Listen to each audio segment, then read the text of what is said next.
et on lui donnait, à l'oncle Tom, on lui donnait une cape comme un grand nègre. On le mettait sur un cheval et on lui donnait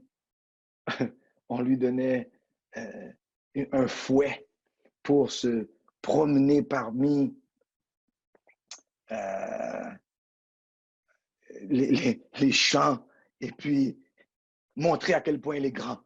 Et puis fouetter ses frères et sœurs. Et aujourd'hui même, nous avons ces mêmes oncles Tom. Ces mêmes oncles Tom qui arborent les richesses de leur maître et qui veulent s'accrocher aux bénéfices du monde de leur maître et au nom de ces bénéfices vont sacrifier la cause de leur peuple et nous envoyer en enfer. C'est cette condition qu'il faut renverser. Et le frère Webb Dubois nous disait dans son livre Souls of Black Folks que l'on ne devrait pas demander à un peuple souffrant d'un tel handicap de faire concurrence avec le reste du monde, mais on devrait lui permettre d'allouer tout son temps et son énergie à ses propres problèmes. Il nous faut, en tant que peuple, accepter de prendre ce recul. Sœur dit, est-ce que Dubois était un traître? Il faut faire attention. Il faut faire attention. Parce que si nous jugeons certains de nos frères à certaines étapes de leur développement, nous pourrions être hâtifs dans notre jugement et agir comme juges et bourreaux de frères qui, dans leur développement, étaient peut-être encore en train de faire certaines réalisations et commis certaines erreurs.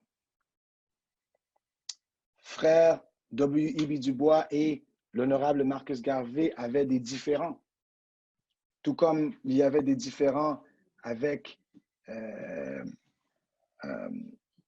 Booker T. Washington également. Mais vers la fin de sa vie, et Webb Dubois a vécu une très longue vie, mais le Webb Dubois qui était en Afrique vers la fin de ses jours, et le Webb Dubois qui était ce jeune homme au début de sa lutte, étaient deux hommes très différents. Tout comme Martin Luther King, le Martin Luther King qui nous est présenté, certains diront qu'il est un traître parce qu'il voulait tout simplement s'intégrer de manière très soumissive à la société blanche. Mais lisez les paroles de Martin Luther King avant sa mort, quelque temps avant sa mort. On en parle dans mon livre de justement ces paroles relatées par l'honorable ministre Louis Farrakhan, de Martin Luther King, qui a rencontré l'honorable Elijah Muhammad à peine 2 ans avant d'être tué par l'ennemi. Et Webb Dubois a fait certaines réalisations importantes dans son processus.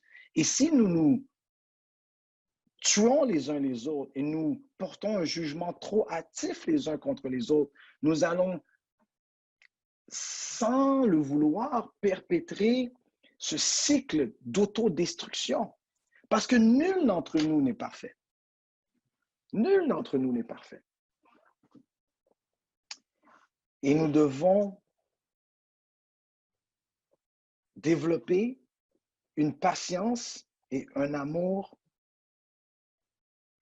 extrêmement profond pour être en mesure de restituer un peuple aussi brisé. Mais notre frère, dans son message, nous disait que nous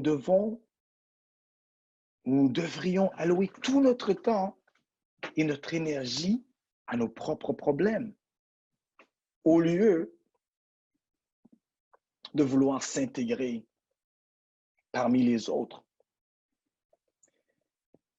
Mais malheureusement, les autres avaient d'autres plans en tête. Et à travers les époques, depuis la libération du peuple haïtien, de l'établissement de la République et aux États-Unis également et ailleurs, les Européens, les Caucasiens n'ont pas laissé ou lâché prise. Et j'aimerais vous lire des paroles du Domestic Policy Chief de l'ancien président Nixon, qui, selon moi, capture très bien, et ceci est tiré d'un récent discours du frère ministre Ismaël Mohamed, capture très bien l'état d'esprit, non seulement de Nixon, mais de l'ensemble de ces différents gouvernements envers nous. Il dit, et ceci, vous pouvez le retrouver dans le documentaire sur Netflix intitulé 13th. Il nous dit, la campagne Nixon en 1968 et la Maison-Blanche Nixon, après cela, avaient deux ennemis, la gauche anti-guerre et les Noirs. Nous savions que nous ne pouvions pas rendre illégal le fait d'être contre la guerre ou de militer pour les Noirs ou être contre les Noirs. Mais en amenant le public à associer les hippies à la marijuana et les Noirs à l'héroïne, et puis en criminalisant lourdement les deux camps, nous pourrions perturber ces communautés, nous pourrions arrêter leurs dirigeants, piller leurs maisons, briser leurs réunions et les diffamer nuit après nuit aux nouvelles du soir. Savions-nous que nous mentions à propos des drogues? On parle ici du Domestic Policy Chief du président des États-Unis qui nous dit, savions-nous que nous mentions à propos des drogues? Bien sûr que nous le savions. Et ce complot pour maintenir la condition nègre, non par les chaînes physiques, mais par les chaînes mentales qui passent par l'ingénierie sociale d'un peuple que nous criminalisons, que nous réduisons à un état de peuple violent, dans des conditions infrahumaines, c'est cette guerre contre laquelle maintenant nous devons, c'est cette guerre que nous devons maintenant livrer, qui est une guerre mentale et qui met en péril notre jeunesse. Et si vous étudiez les dernières décennies, vous allez vous rendre compte, mes chers frères et sœurs, que le phénomène, le patron, comme on dit en anglais, le pattern, est le même d'une époque à l'autre. Dans les années 70, on comptait dans les prisons américaines 500 000 prisonniers noirs. Et à cette même époque, on a vu l'émergence des mouvements, les mouvements des droits civiques étaient en train d'évoluer après l'assassinat de Martin Luther King et de Malcolm X. Les mouvements comme le Black Panther Party commençaient à émerger.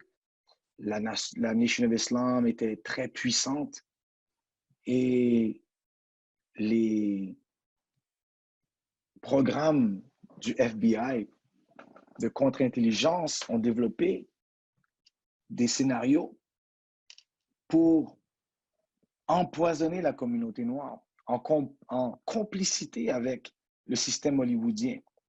Et c'est l'époque que nous appelons l'époque de la Blaxploitation. Tout d'un coup, dans les années 70, on voyait les films de Dolomite.